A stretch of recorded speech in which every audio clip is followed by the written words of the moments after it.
Some people search their whole lives for meaning in love, legacy, or even faith. But I found mine in the quiet weight of old pages and fading ink. John Marshall didn't know my name, yet every ruling he wrote feels like a hand on my shoulder, steadying the world when it threatened to fall apart. Marbury v. Madison, McCulloch v. Maryland, they aren't just cases to me. They are proof that reason can outlive chaos.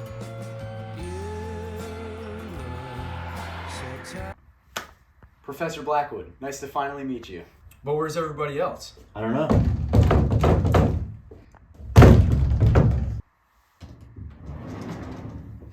Pleasure to meet you, Thomas Gibbons. Pleasure's all mine. I guess we'll have to get started without the last one. Who wants to go first? I will. McCulloch versus Maryland? Where do I even start? How about you tell me a little bit about the case?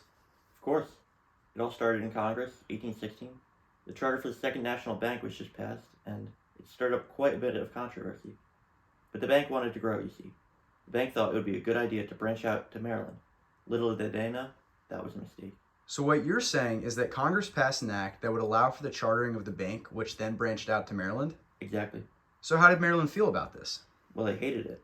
Eventually, in 1818, Maryland imposed a $15,000 tax on any bank that was set up out of the state. The second bank of the U.S., being one of the only out-of-state banks in Maryland, they felt targeted. So they ended up just having to pay the tax, right? Not quite. A cashier of the bank, James McCulloch, didn't exactly agree with the tax. He refused to pay it, which eventually led to Maryland suing McCulloch. So what happened to McCulloch? Well, he lost both the trial court and the Court of Appeals. So he went right to the Supreme Court, where the Supreme Court Justice, John Marshall, would get involved. Good old John Marshall. Yep. He argued even though creating the bank wasn't specifically said in the Constitution, Congress still had the elastic clause, meaning that they could extend their power to execute their enumerated powers. So what you're saying is that Congress was able to give themselves powers not listed in the Constitution to pass laws that are in the Constitution? That's basically it. Anyway, Maryland disagreed, saying that Congress should only be able to pass laws not listed in the Constitution if they are absolutely necessary. Marshall disagrees and says that the clause referred to anything useful or convenient for carrying out its powers. So how did it end? Well, the court sided with McCulloch and decided that the tax is unconstitutional. If I'm being honest, this was seen a mile away. How so? Well, with John Marshall being a Federalist and all, he is fully in support of the bank. Okay, I think that's all we need. Thanks for coming on, Professor. No problem. To be in front of Mr. Gibbons himself, it's an honor, really. So going to the case, what was the situation? Well, me and Aaron, or well, Ogden, I guess, we go way back. Oh, really? How do you mean? Well, actually, originally we were partners, but after 3 years of being partners, I tried operating my steamboat in one of his routes in New York. What made you decide to operate your boat in his route? Well, I thought that even though he has his license from the state of New York, I was allowed to operate in his route as I have a federal coastal license that was issued from Congress. So what did Ogden do in response?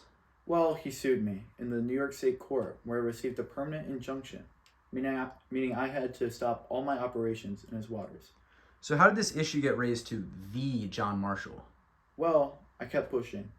I appealed to the Court of Errors in New York, which said the same thing, but eventually in 1824, I appealed the case to the Supreme Court. The Supreme Court? That seems a little extreme for a case of this matter. Well, actually, it wasn't. The question raised to the Supreme Court was a question of if the Commerce Clause gives Congress authority over interstate navigation. And what did they end up ruling? Well, unsurprisingly, Marshall decided that regulation of navigation by steamboat operators and others for purposes of conducting interstate commerce was a power reserved to Congress under the Commerce Clause, and that New York couldn't interfere with it. And he won the majority. Why was this unsurprising to say? Well, as a Federalist, it's only natural that he tried to increase the power of Congress and prioritize federal power over state law. And what of Ogden after all of this? Well, that good-for-nothing lost his exclusive license, ended up leaving the business because he couldn't keep up with all the pressure. It seems you might harbor more contempt for Ogden than a simple business dispute.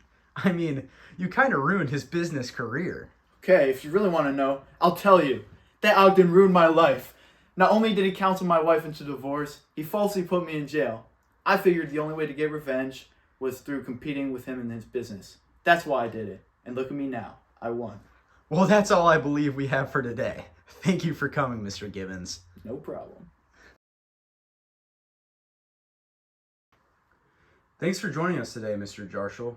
Today we're discussing the Supreme Court case, Worcester v. Georgia. Can you explain what the case was about? Georgia believed it could force its laws onto the Cherokee Nation. The state required white residents on Cherokee land to carry a license. That law was never about order. It was about control. And Samuel Worcester? A missionary. He lived with the Cherokee and refused to obey Georgia's illegal law. For that, Georgia arrested him, convicted him, and threw him in prison to do manual labor. So the case reached the Supreme Court? Yes. And the question before the court was simple. Does a state have authority over a sovereign nation? Our answer was equally simple. No. Why not?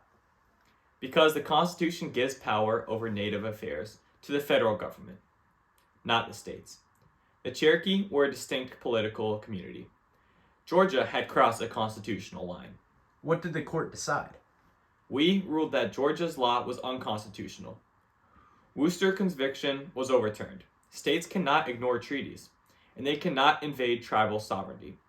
John Marshall had heavily Federalist background and believed in having a strong centralized government.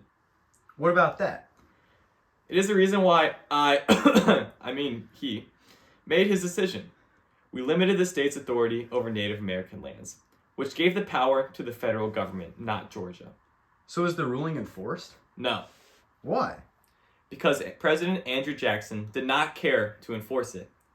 The court spoke the law clearly, and the executive branch looked away. Some say that showed the court was weak. No, it showed a danger of a president who believes himself above the law. A constitution ignored is a constitution destroyed. What was the consequence of that refusal? The Cherokee were later forced from their land. Justice was declared, but not delivered.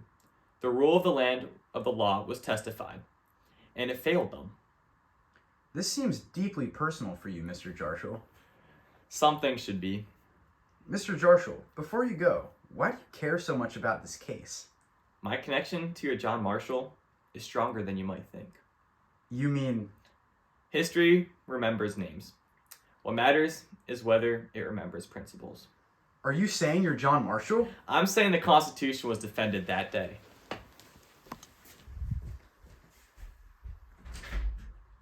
John Marshall, come back!